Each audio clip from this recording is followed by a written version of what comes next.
The yoga practice is based on this idea that we have an accumulated stock of old habitual patterns. The Sanskrit word for this is often samskara.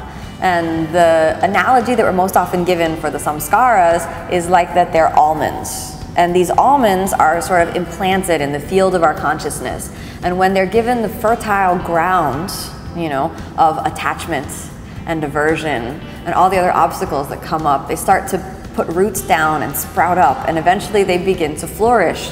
And the fruit that's born off of this samskara tree is the fruit of suffering. And the whole idea with the practice of yoga is to search out through the field of our consciousness all of the almonds, the deeply buried ones, and in that process begin to sort of excavate them. And then we collect all of the almonds, and we the samskara almonds, and we put them in the frying pan of the fire of purification. That's the Agni, this fire of purification, also known as tapas, when it's internal fire that purifies the almonds. And then they start to fry, right? And we want to get them so cooked so they no longer have the potential to sprout and bear their fruit of suffering long term. The sad thing about this, though, is that the almonds that have already sort of borne their fruit, or the samskaras that are really deeply rooted, are familiar to us. They're like old friends.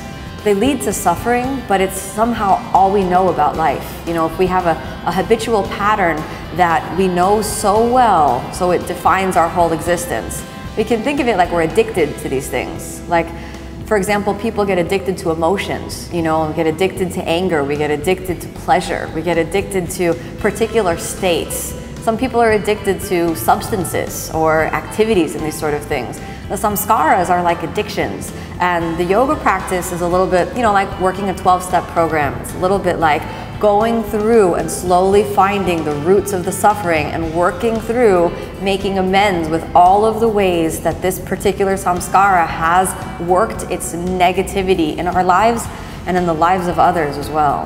One of the things that begins to be really clear when you're practicing yoga, when you see clearly one of these samskaras, one of these negative behavioral patterns that's really worked its groove deeply and has borne its fruit throughout the field of your consciousness, you see how your particular behavioral pattern, your negative samskara, has created suffering not just for you, but in the lives of all of those around you. How you have then begun to be the messenger of suffering.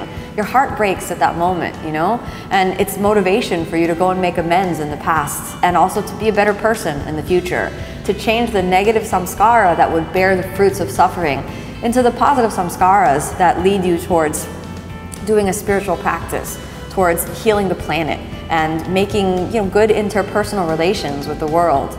The best yoga practitioner is one who will leave the world a better place than when they first entered.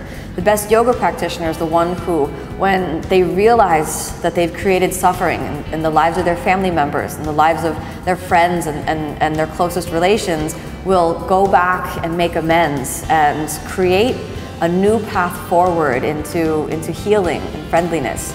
We're given these two words that are really useful for this: maitri, which means friendliness, and karuna, which is compassion. These are really good tools to have in our box as yoga practitioners, so we can, leave the seeds of suffering, the seeds of negative samskaras behind, and plant the seeds of the positive samskaras of maitri, of friendliness, of karuna, like compassion in our lives. And we can then begin to be a true force of healing in the world.